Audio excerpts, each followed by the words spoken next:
वेळेच्या अभावाने आपण ते सर्व गाणं ऐकू शकत नाही, पण आमच्या रुग्णांच्याबद्दल याच भावना आहेत की परमेश्वराने जसं आम्हाला जवळ घ्यावं असं वाटतं, तर रुग्णांनी सुद्धा आम्हाला जवळ घ्यावं आणि आपली सेवा करून घ्यावी, एवढंच मला सांगायचं आहे.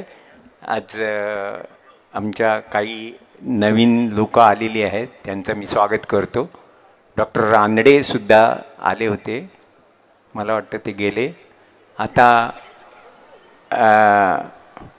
शेवटचा सत्कार प्रमुख पाहुण्यांचा आम्ही रिवाजाप्रमाणे सत्कार करतो, तो आता सत्कार होणार आहे. तर एक तुम्ही थोडीशी कळस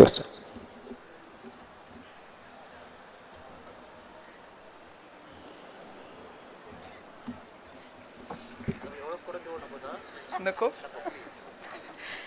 डॉक्टर भालचंद्र मुणगेकर यांचा सन्मान करण्याची विनंती डॉक्टर उदय निरगुडकर यांना करते.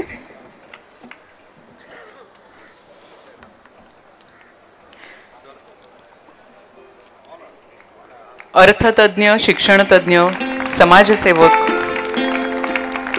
अशी बहुआयामी आणि सगळ्यात महत्त्वाचं म्हणजे एक व्यासंगी व्यक्तिमत्व म्हणजे डॉक्टर भालचंद्र मुणगेकर.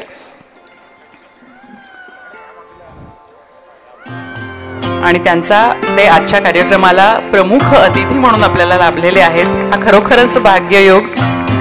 मी असा जगलो, मी असा घडलो अशी अनेक पुस्तकं त्यांची प्रकाशित आहेत.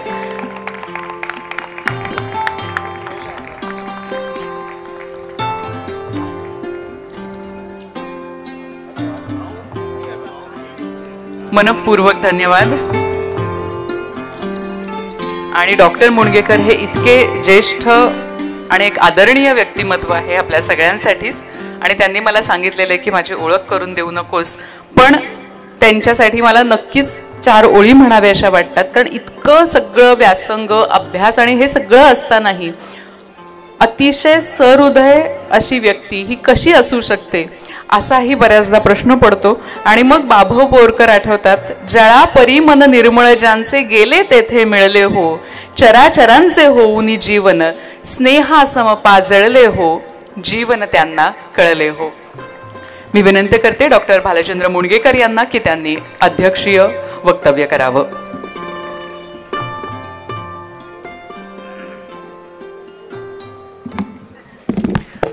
खरं म्हणजे खूप उशीर झालेला आहे, त्यामुळे मी सर्वांची माफी मागतो. आणि माझ्यावर एक सोपवलेली जबाबदारी म्हणून या निमित्ताने 4 शब्द तुमच्याशी बोलणं मला क्रमप्राप्त आहे, आवश्यक वाटतं.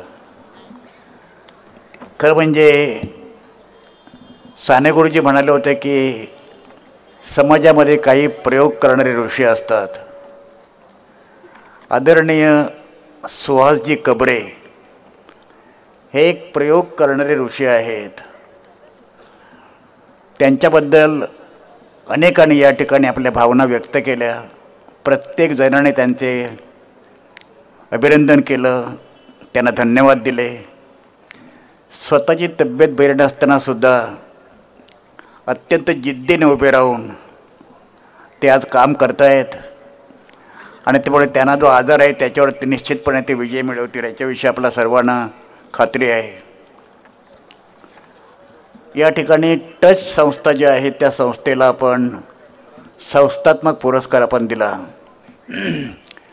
त्या संस्थेचं काम अत्यंत महत्त्वाचं आहे, कारण अनेकांना जीवनामध्ये उभं राहण्याची प्रेरणा टच संस्था देते. आणि टच हे नावसुद्धा अत्यंत विलक्षण अशा प्रकारचे आहे. तो त्यांचं मी अभिनंदन करतो आणि त्यांना धन्यवाद देतो. त्यानंतर वेगवेगळ्या क्षेत्रामध्ये ज्यांनी प्रावीण्य मिळवलं अशा 4 व्यक्तींचा आपण या ठिकाणी सत्कार केला. त्याच्यामध्ये वंदनाजी गुप्ते, उत्तमजी पाटील, डॉक्टर गजाननजी पारखे, उदयजी निरगुडकर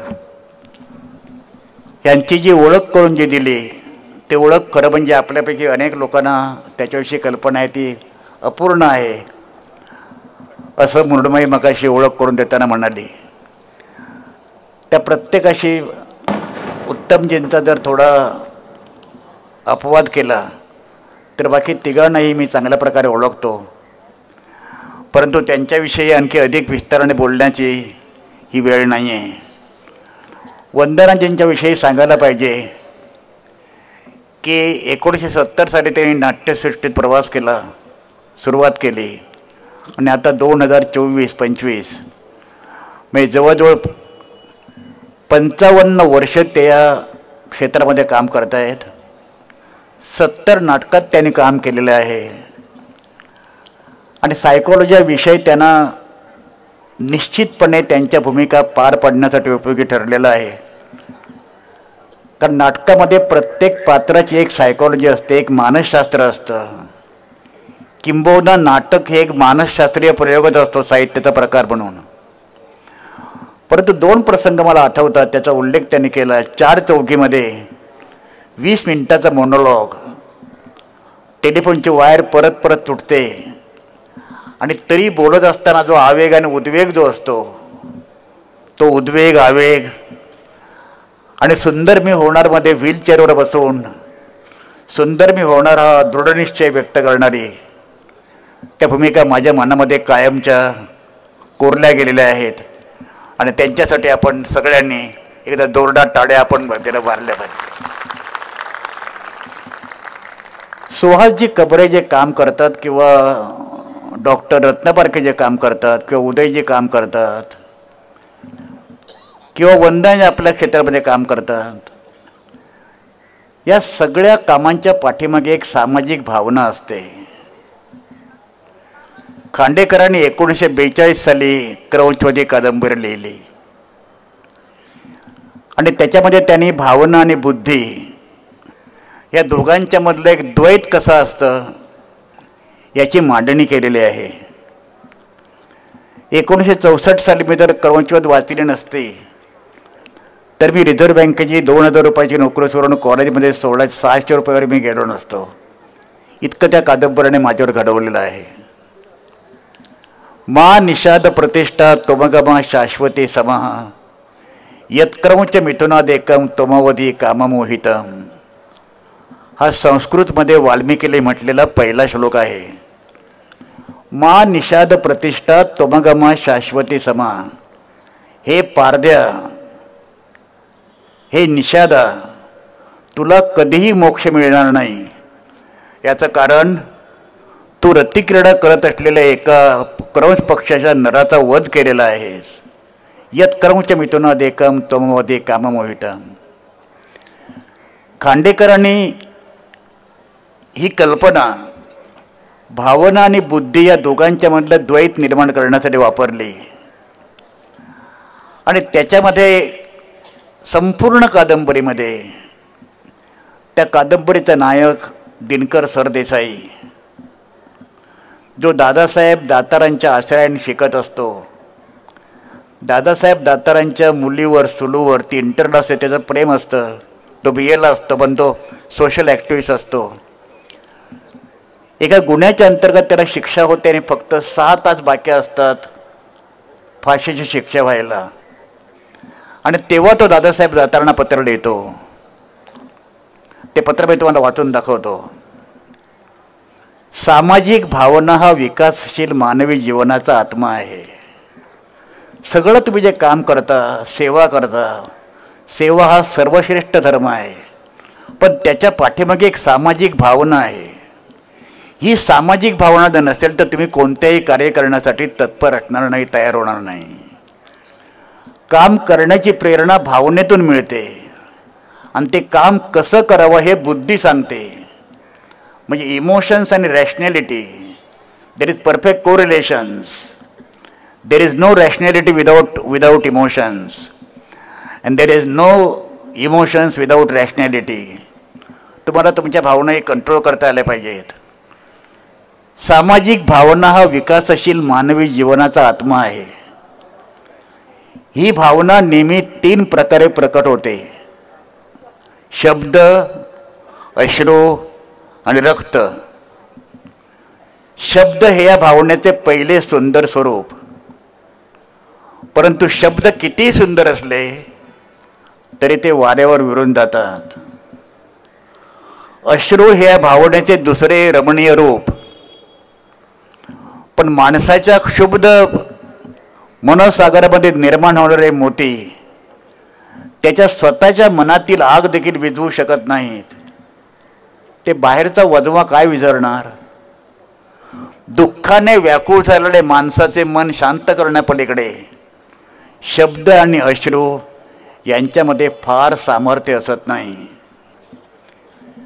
या भावनेच्या तिसऱ्या स्वरूपात ती मानवी जीवनाला उपकारक ठरते.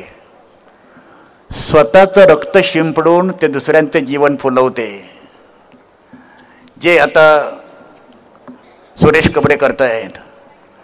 कांडेकर पुढे असं म्हणतात, शब्द, अश्रू आणि रक्त या तिघांचे उगमस्थान एकच, सामाजिक भावना. परंतु त्यांची जगे किती भिन्न. म्हणजे शब्द, अश्रू आणि रक्त ह्या भावनेतूनच निर्माण होतात, पण त्यांची जगं भिन्न आहेत. आणि म्हणून धडपडणारी मुलं साने गुरुजी ज्यांना म्हणत असत, ती धडपडणारी मुलं समाज पुढे घेऊन जातात. तेच समाजाचे खऱ्या अर्थाने ऋषी असतात. मला असं वाटतं की या निमित्ताने आपण सगळे गोरेगावकर मंडळी जे आहात, या सगळ्यांना मी अभिवादन करतो. कारण या गोरेगावमध्ये सुहास कबरे राहतात आणि त्यांच्या राहण्याने गोरेगाव ओळखलं जातं, हे मला या ठिकाणी नम्रपणे नमूद करायचं आहे. शेक्सपियर असं म्हणाला, some men are born great, some become great, आणि upon some greatness is imposed. कबरेंचं सबंध आयुष्य गेली 17 वर्ष त्यांच्या बालपणाचं त्यांचं कसं केलं त्याची मला कल्पना आहे. विजय नाईकने मला त्यांची पण कल्पना दिली. या निमित्ताने एक गोष्ट शेवटी मला सांगायला पाहिजे, ती म्हणजे मध्यम वर्गाने समाजाने एक फार मोठं समाजावर मध्यम वर्गाचं ऋण आहे. संपूर्ण स्वातंत्र्य चळवळ मध्यम वर्गाने चालवली. मोतीलाल नेहरू आणि जवाहरलाल नेहरूंचा अपवाद जर केला, ते ॲरिस्टोक्रॅटिक फॅमिलीतून आलेले होते, तर बाकी सगळे मध्यमवर्गीय होते, सुभाषचंद्र बोसांच्या सहित. साधारणपणे 50 वर्षापूर्वी समाजामध्ये मध्यमवर्ग जी भूमिका बजावत होता, मध्यमवर्ग समाजाचे नेतृत्व करतो, मध्यमवर्ग समाजासमोर आदर्श निर्माण करतो, मध्यमवर्ग समाजाला कोणत्या वाटेने जायचे ती वाट दाखवतो, मध्यमवर्ग समाजाचा एका अर्थाने नायक असतो. मला जाणवतं असं की गेल्या 40-50 वर्षामध्ये मध्यमवर्ग आणि बाकीचा समाज याच्यामध्ये एक प्रकारचं द्वैत निर्माण झालेलं आहे. मध्यम वर्गाची जी संवेदनशीलता 50 वर्षापूर्वी जी होती, ती दुर्दैवाने एक अर्थतज्ञ म्हणून किंवा एक अर्थशास्त्राचा अभ्यासक म्हणून, समाजशास्त्राचा अभ्यासक म्हणून ती संवेदनशीलता, तो कन्सर्न, मागच्यांच्याबद्दल वाटणारी कणव, कम्पॅशन, आपलेपणा, त्यांच्याविषयीची चिंता ही गेल्या 50 वर्षामध्ये काही प्रमाणामध्ये कमी झालेली आहे. ते खरोखरच जर कमी झालेली असेल तर तो चिंतेचा विषय आहे. कारण जगामध्ये सगळ्या क्रांत्या, जगामधले सगळी महत्त्वाची स्थित्यंतरं, जगामधले सगळे साहित्यिक, जगामधील सगळे कवी, सगळे नाटककार, सगळे कलावंत हे प्रामुख्याने मध्यम वर्गातून आलेले आहेत. आज भारतामध्ये जवळजवळ 60 कोटी लोकांचा मध्यम वर्ग आहे. अमेरिकेच्या लोकसंख्येच्या जवळजवळ 1.5 पटीपेक्षा जास्त, 2 पट भारतामध्ये मध्यम वर्ग आहे. आज भारताकडे सगळ्या लोकांचं जगाचं लक्ष लागलेलं आहे. ते भारत महान म्हणून नव्हे, भारत ही एक सबंध जगासाठी मोठी व्यापारपेठ आहे म्हणून. तेव्हा मला आपल्याला एक विनंती करायची आहे की मध्यम वर्गाने जी भूमिका स्वातंत्र्य चळवळीमध्ये जी बजावली, स्वातंत्र्य स्थिर ठेवण्यामध्ये जी बजावली, या देशाच्या विकासामध्ये जी बजावली, वेगवेगळे धर्म, वेगवेगळ्या जाती, वेगवेगळ्या भाषा, वेगवेगळे प्रांत, वेगवेगळ्या संस्कृत्या, या प्रचंड डायव्हर्सिटीमध्ये भारताने जे राष्ट्रीय ऐक्य जोपासलं, ते राष्ट्रीय ऐक्य जोपासण्याला, सर्वसामान्याला प्रवृत्त करणं हे मध्यम वर्गाचं काम आहे. मध्यम वर्ग कला निर्माण करतो. एकदा खांडेकर असं म्हणाले, कला ही भूतकाळाची कन्या, वर्तमान काळाची पत्नी आणि भविष्यकाळाची माता असते. कलेमध्ये प्रचंड सामर्थ्य असतं. मगाशी नंदादीपमध्ये अर्ध्या मिनिटाची कॅसेट वाजवली. मी वंदरंजन असं म्हणालो की नुसते ते स्वर कानावर पडल्यानंतर एक अशी सबंध मनोभूमिका निर्माण होते, संचारते. तेव्हा कला क्षेत्र असेल, साहित्य क्षेत्र असेल, विज्ञान क्षेत्र असेल, नाटक असेल, कथा असेल, कविता असेल, कादंबरी असेल, मध्यम वर्गाचं त्याला एक फार मोठं योगदान आहे. पण त्याचबरोबर राष्ट्र घडवण्यामध्ये, राष्ट्रीय ऐक्य टिकवण्यामध्ये, राष्ट्रामध्ये जातीच्या आधारे, धर्मांच्या आधारे, भाषांच्या आधारे कुठला विभक्तपणा येणार नाही, एकीला कुठल्याही प्रकारचा तडा जाणार नाही, हे पाहण्याची जबाबदारीसुद्धा मध्यम वर्गाची आहे. भारतातील मध्यम वर्गाने स्वातंत्र्य चळवळीमध्ये काम जे केलं ते ऐतिहासिक महत्त्वाचं आहे आणि त्याच्यानंतर स्वातंत्र्य स्थिर करण्यामध्ये त्यालाही महत्त्वाचं आहे. या पुढच्या काळातसुद्धा गोरेगावकरांसारखा मध्यम वर्ग, एकूण भारतातला मध्यम वर्ग, या देशाचं वैभव, या देशाची 5000 वर्षांची संस्कृती, या देशातली कंपॅशन, या देशातली शांतता, या देशाचं संपूर्णपणे ऐक्य मध्यम वर्ग सुरक्षित ठेवण्याच्या दृष्टीने प्रयत्नशील राहील, अशा प्रकारची मी आशा व्यक्त करतो. पुन्हा एकदा ट्रस्ट संस्थेला धन्यवाद देतो. ज्या चारही सत्कार मूर्तींचा सत्कार माझ्या हस्ते झाला, हा खरं माझा मी सन्मान समजतो. त्यांच्या कार्याचा विचार केला तर मी एक साधा यक्कश्चित माणूस आहे, परंतु त्यांचा सन्मान माझ्या हस्ते होणं आणि त्यासाठी सुहासजी कबरे यांनी माझी निवड करणं हा एक प्रकारचा माझा सन्मान आहे. पुन्हा एकदा आपण सर्वांना धन्यवाद देऊन माझं अध्यक्षीय भाषण संपवतो. धन्यवाद.